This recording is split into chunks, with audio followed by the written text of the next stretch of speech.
அண்மை செய்தி, நாடாளுமன்ற வளாகத்திற்குள் மர்ம நபர் ஒருவர் குதித்திருக்கிறார். அதனால் பரபரப்பு ஏற்பட்டிருக்கிறது. இன்று காலை 6:30 மணிக்கு அடையாளம் தெரியாத நபர் ஒருவர் நாடாளுமன்ற வளாகத்திற்குள் புகுந்திருக்கிறார். அண்மை செய்தியாக பார்த்து வருகிறோம். விவரங்களை செய்தியாளர் ரமேஷ்குமார் வழங்கிட கேட்கலாம். ரமேஷ்குமார், வணக்கம்.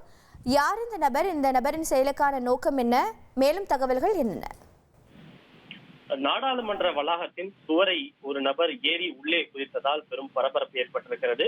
அந்த சுவற்றை ஒற்றி பல மரங்கள் இருக்கும். அந்த மர கிளை ஒன்றின் மீது ஏறி அங்கிருந்து அவர் சுவர் ஏறி குதித்திருக்கிறார். இருப்பினும் அங்கு பாதுகாப்பு பணியில் இருந்த பாதுகாவலர்கள் உடனடியாக அந்த நபரை பிடித்து தற்போது அவரிடம் விசாரணை மேற்கொண்டு வருகின்றனர்.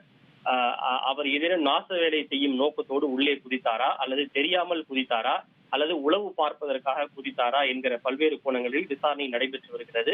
நாடாளுமன்ற வளாகத்தில் எப்போதுமே சிஐஎஸ்எஃப் பாதுகாவலர்கள் எல்லா இடங்களிலும் துப்பாக்கி ஏந்தியபடி அங்கு பாதுகாப்பு பணியிலே இருப்பார்கள்.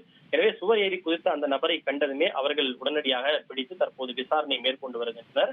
கடந்த 2023 டிசம்பர் மாதம் தான் நாடாளுமன்ற மக்களவை அவை நடைபெற்றுக் கொண்டிருக்கும் போதே திடீரென பார்வையாளர் மாடத்திலிருந்து உள்ளே குதித்த சிலர் வண்ண புகை குப்பைகளை வீசியது பெரும் பரபரப்பை ஏற்படுத்தியது. அதனைத் தொடர்ந்து தற்போது ஒருவர் நாடாளுமன்ற வளாக பகுதியில் சட்டவிரோதமாக சுவர் ஏறி குதித்திருப்பது பரபரப்பை ஏற்படுத்தி இருப்பதோடு பாதுகாப்பு விதிமீறலா என்கிற கேள்வியும் ஏற்படுத்தி இருக்கிறது.